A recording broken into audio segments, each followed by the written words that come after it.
every one of these CMAs teaches a different lesson. And I just learned something about this part of Kansas, 66208. Um, Look how high up on the percentage of ARV that this buyer was willing to go for an on-market deal. 68%. Wow. 68%. So a lot of us have heard of that formula, the 70% MAO formula, maximum allowable offer. It typically goes like this. So you take the after repair value, and this is something that you want to get away from using these universal formulas if you can, because this is a perfect example of a property that you may have missed out on. Because this buyer right here, um, Amy Schuler, was willing to go up to 68%. And so let's say you could get it at, oh boy, maybe 65%.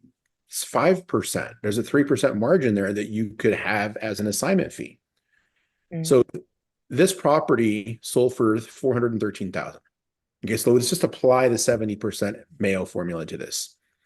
Times 70%, that brings us down to 289,100. Then what you would typically do is subtract out the construction costs to get to your a number, and then probably even subtract out your assignment fee.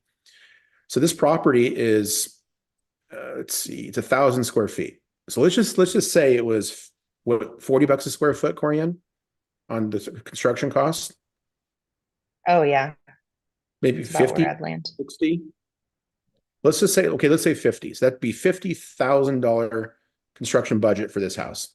So subtract 50,000. It takes us down to 239. Now we still have to make some money on our assignment fee, right? Well, let's just say we wanted to make 5 grand.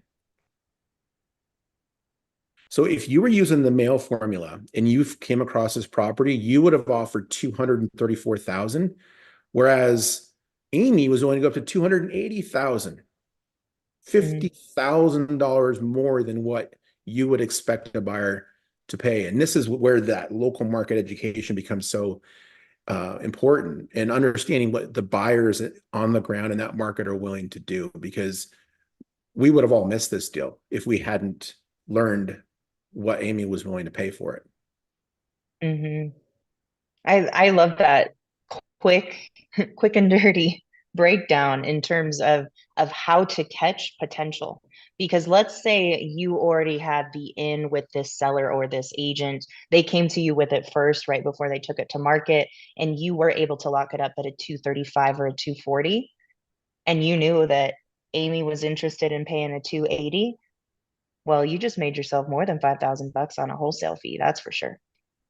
Oh And you yeah. might even be able to sell it to her for 270, making yourself 30K instead of 40K. Oh, drat. But she loves you now. You just got her a discount. You did the negotiating work for her.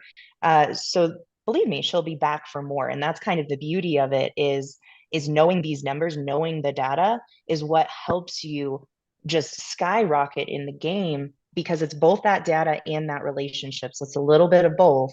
And that's what gets you to your wholesale fee.